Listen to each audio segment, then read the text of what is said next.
sienta a fumar la tarde entera, mientras buena lluvia cae afuera, con voz desnuda el viejo piensa,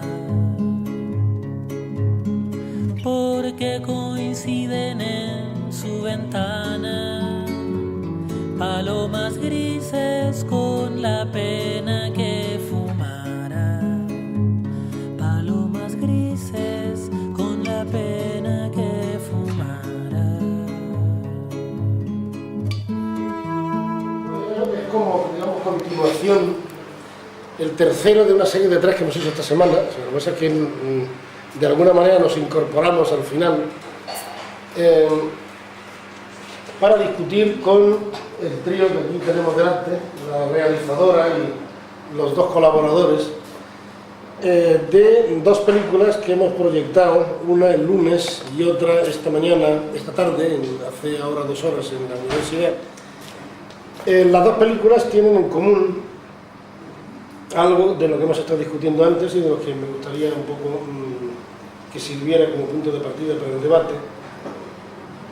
Dos elementos fundamentales, uno en el terreno estrictamente técnico de lo que es la utilización del cine como forma de intervención en la lucha política e ideológica en un mundo cada vez más desideologizado, y otra en lo que tiene, el segundo elemento importante, en lo que tiene que ver con la voluntad de hacer un cine político, de hecho de ser documentales, es el de no buscar, y eso se discutió hace un rato en la universidad, como la mayoría de los documentales, el instruir a nadie sobre nada. Es decir, no pretenden estructurar un discurso para convencernos de nada en la manera en que funciona, por ejemplo, el discurso de la televisión, que, considerándonos como personas no muy desarrolladas intelectualmente, nos tiene no solo que mostrar los hechos, sino cómo tenemos que interpretarlos.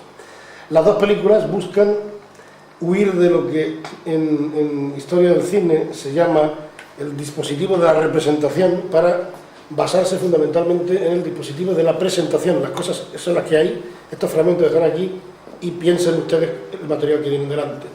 Lo cual les da una fuerza, a mi modo de ver, bastante considerable, y sitúa el trabajo en un lugar de lo que podríamos llamar vanguardia, pero en el sentido político del término, no de vanguardias históricas de hacer juegos malabares con la cámara, que ni falta que hacen. Es decir, de plantear un discurso dialógico en el que el espectador es tan importante como el que habla de detrás de la cámara. En el otro aspecto, el aspecto temático, bueno, pues efectivamente atreverse en una cultura política como la que ha elaborado, desgraciadamente, también lo decíamos antes, bajo la égida del propio Partido Socialista, una política del olvido en lugar de una política de la asunción de responsabilidades que terminara en lo que pudiéramos llamar una política del perdón. Atreverse a hincar el diente en uno de los temas tabús, que es el de la existencia de decenas de miles de muertos, aparte de los oficiales, que ni siquiera tienen estatuto de existente porque están enterrados en las cunetas de las carreteras. Pues bueno, ya me parece de una capacidad de riesgo, sobre todo en gente joven que quiere abrirse camino como cineasta. Es decir, pues la manera de abrirse camino como cineasta es entrar directamente contra el gobierno y contra todos los que están en el poder, pues apaga y vámonos. A pesar de todo, no han conseguido apearlos del burro, lo cual me parece una cosa maravillosa. La película, lo puedo decir, nuestra compañera del departamento, Cristina Tango, estaba allí también, es decir, que al final, a pesar de esa aparente distancia y frialdad, casi todo el mundo acaba llorando, lo cual dice mucho, me parece, a favor de la película.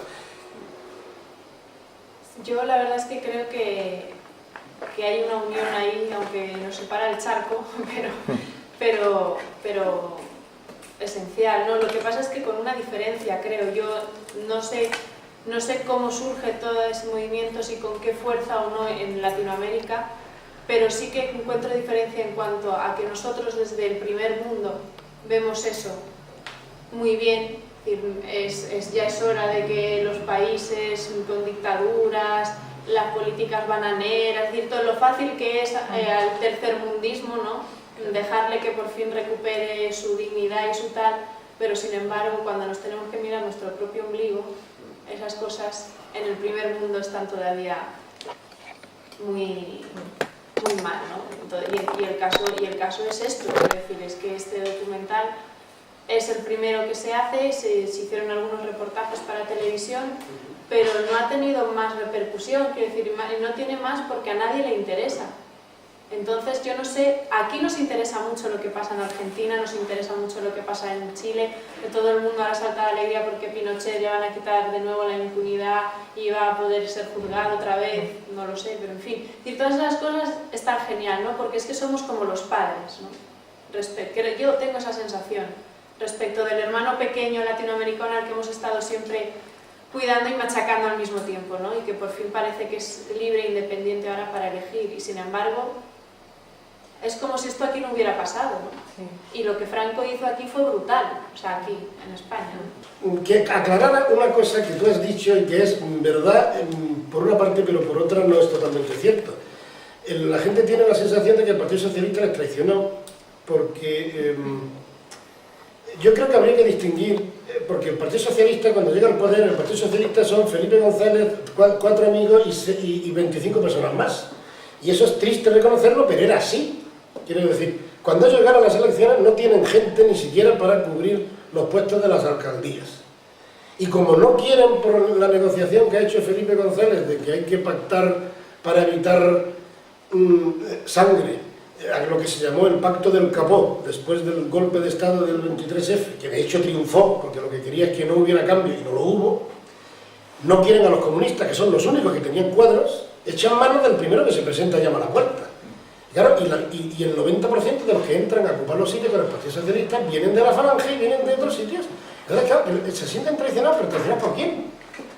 El problema realmente es hasta qué punto el Partido Socialista en el poder no hizo una política socialista, porque de hecho, salvo los cuadros mínimos, todos los demás no pertenecían a esa tradición. Y de hecho fue caer y perder las elecciones y la mitad pasarse en bloque al PP, sin transición y sin problemas. En Valencia tenemos el caso de un ministro, el ministro de la presidencia de Lerma, que cambia Lerma y pasa a ser ministro de la presidencia del PP y se queda tan tranquilo, el Rafa Blasco. ¿Sí? Esto sí que creo que es una historia que nos ha contado, de que la chica de la transición fue una transición.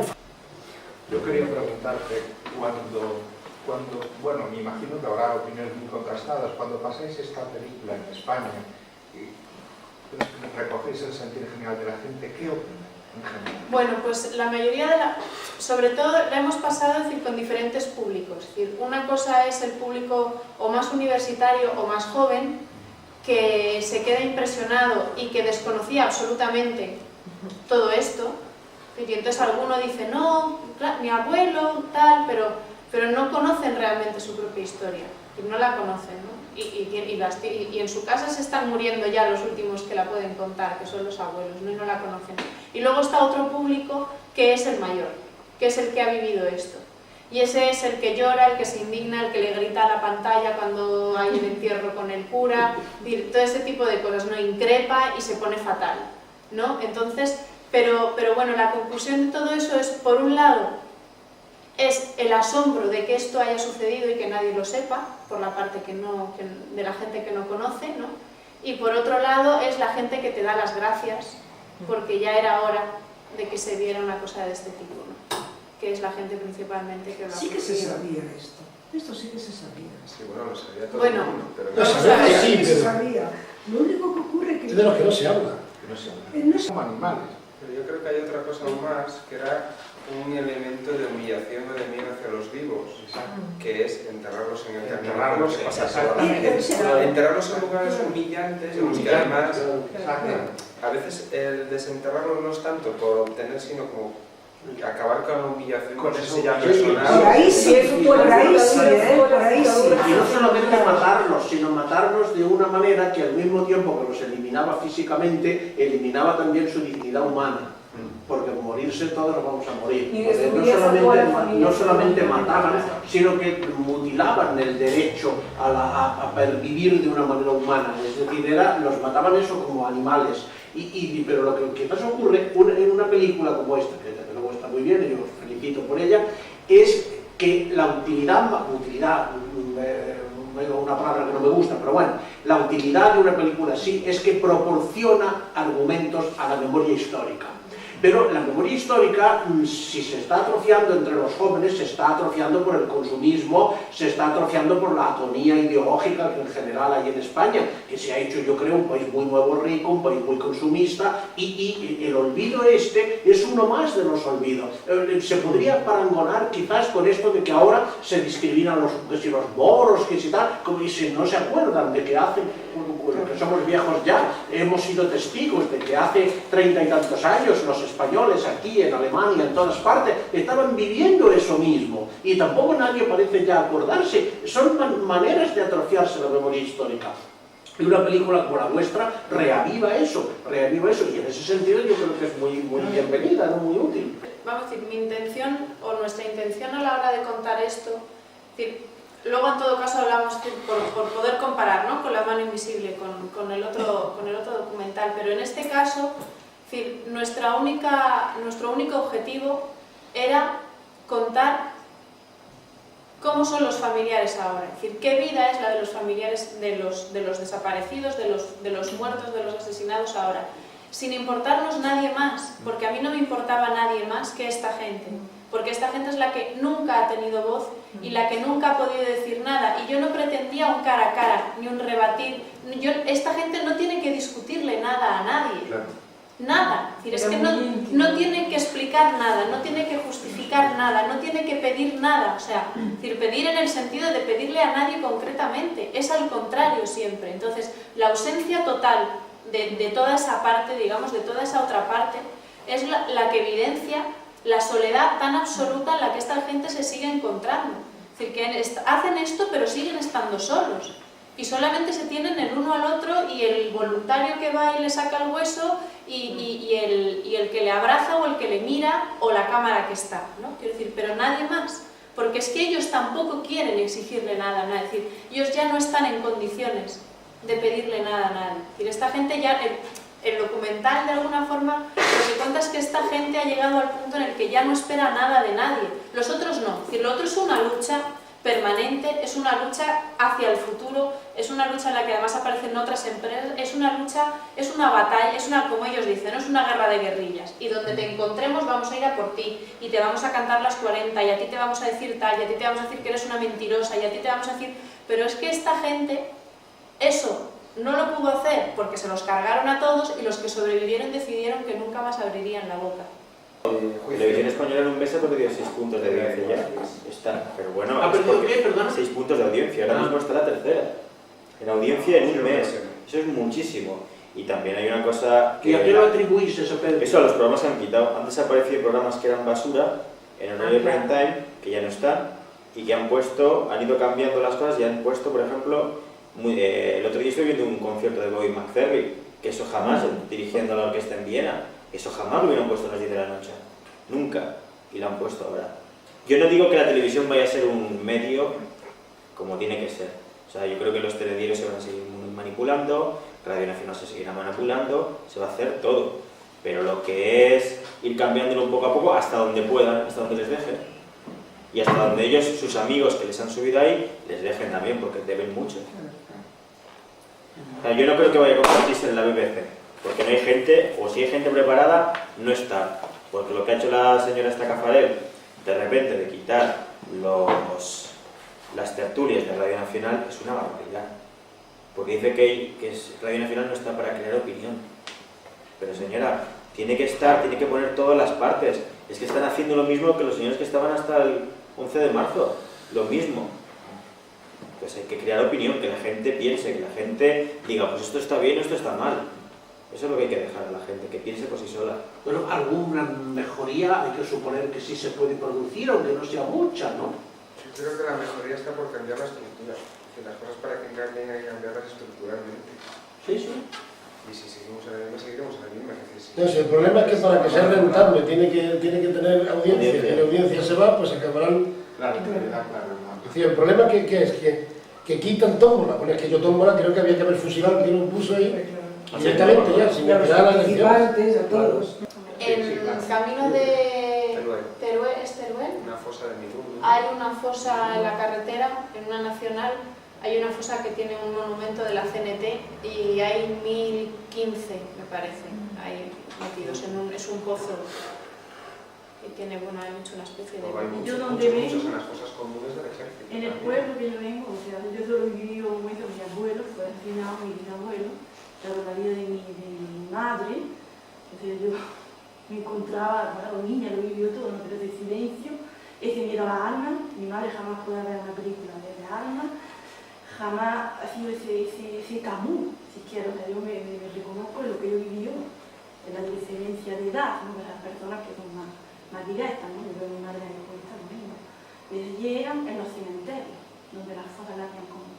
Por eso mi madre jamás ha pisado, desde mi madre tenía 6 años cuando los padres lo asesinaron. Mi madre jamás pisó un cementerio. Y le dije, ahora ha muerto mi padre, dice que no es vida. O sea, eso mi madre nunca lo...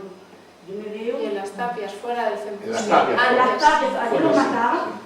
Antes de entrar en el, para que además quedaran fuera del Fuera del cementerio, ¿no? En Que es terreno no reconocimiento sagrado, que decían. cristiano. En terreno no sagrado. Y los paseos famosos con Y los paseos, camiones que los bajaban y Pelados, que las pelaban las mujeres, le daban aceite de resino, yo me acuerdo mi madre de eso, que ella, porque, y sobre todo las mujeres se quieren embarazar, las mataban, y no las dejaban embarazar, y las dejaban en ese asilo, y luego ya están suicidadas. Sí, luego inventaron todo ese vocabulario macabro, peculiar. Hay un libro, una tesis sobre eso, no me acuerdo de quién es el autor. Pero... En estos documentales en ninguno de los dos ha habido un guión previo. Es decir, yo no iba con una planificación ni con una escaleta diciendo, no, ahora voy a grabar esto, ahora me voy a ir aquí, grabo aquel, no, ahora este señor que está allí cavando, lo saco de su esto, me lo siento aquí y aquí le voy a preguntar.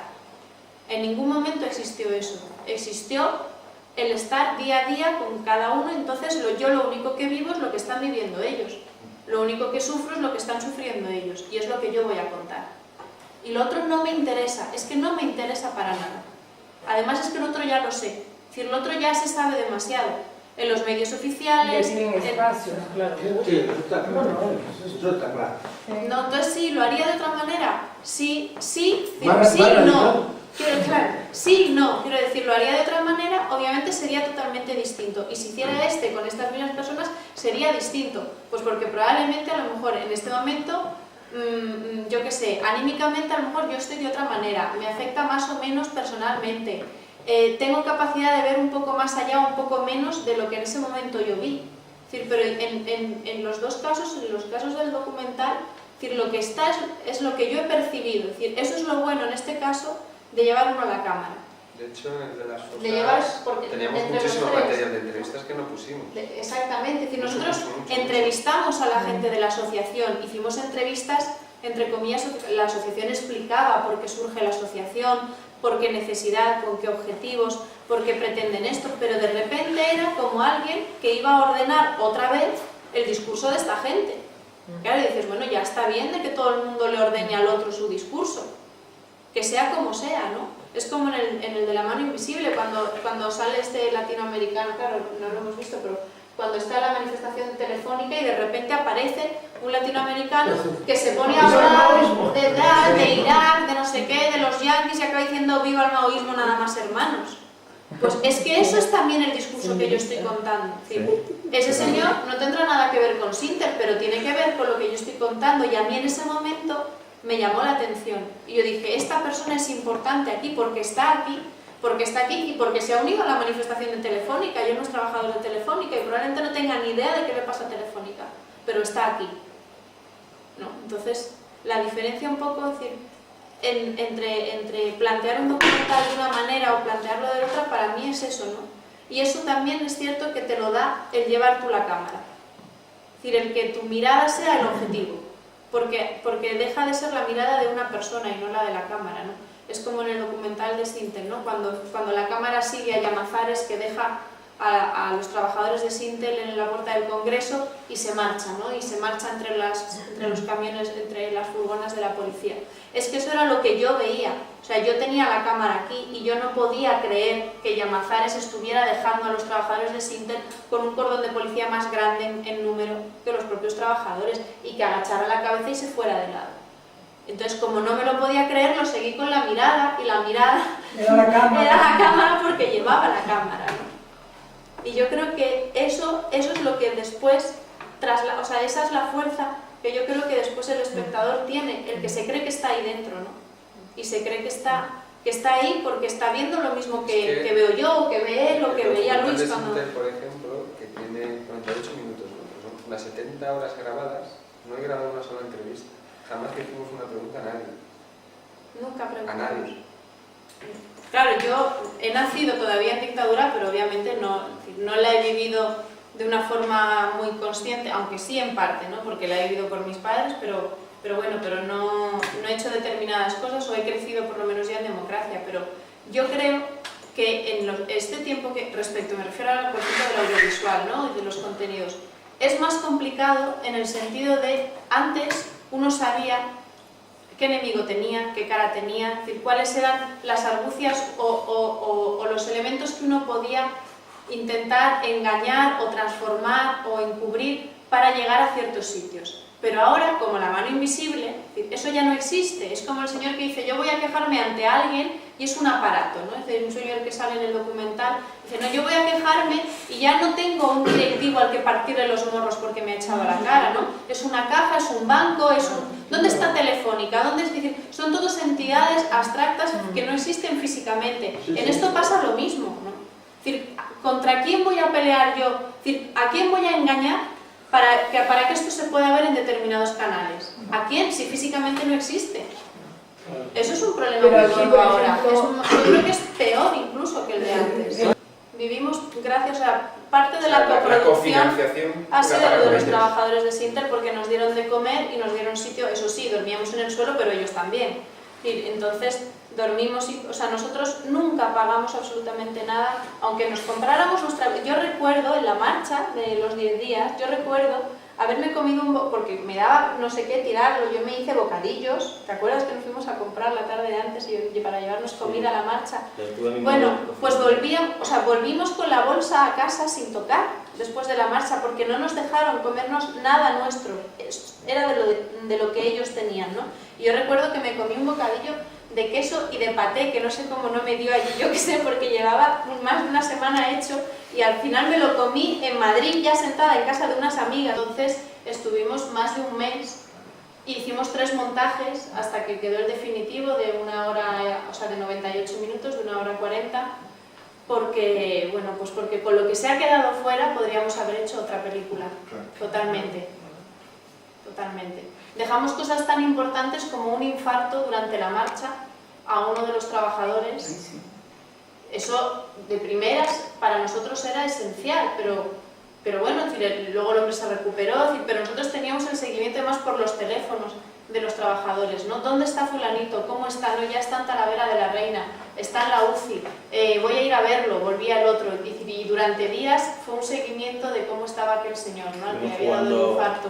Jugando al mus con ellos para saber las noticias, nos levantamos a las 7 de la mañana para andar y hasta las 2:30 y las 3 allí esperando, con ellos jugando al mus, iban pasando las noticias y estábamos Arzu y yo jugando y tú con la cámara y nos cambiábamos de cartas o lo que fuera y estábamos con ellos hasta que ya, bueno, pues normal, que le dijeron la última prueba que es la de las 4 horas y dijeron que le había dado un microinfarto y bueno, que estaba... Se han quedado fuera, pero bueno, al final también, sobre todo intentamos centrarnos en Sintel, obviamente, porque es el grueso, ¿no?, del documental, pero como queríamos dar esa sensación de que esto es un círculo en el que conforme uno empieza a terminar su problema laboral, empieza otra empresa y otra se encuentra a medias y otra te dice no, pero esto a nosotros no nos va a pasar porque ya sabemos que es Intel y les pasa, como es la agencia EFE, ¿no? Dice, bueno, Intel es un ejemplo, pero claro, es que ellos empezaron demasiado tarde porque ellos empezaron su movilización cuando ya estaban privatizados. Nosotros, que todavía somos la agencia EFE, nosotros estamos, bueno, pues esa gente se ha ido a la calle también. Sin embargo, en el documental sirve, ¿no? Es decir, Intel sirve como otras empresas tienen a Intel como ejemplo de lucha obrera y siguen cayendo porque...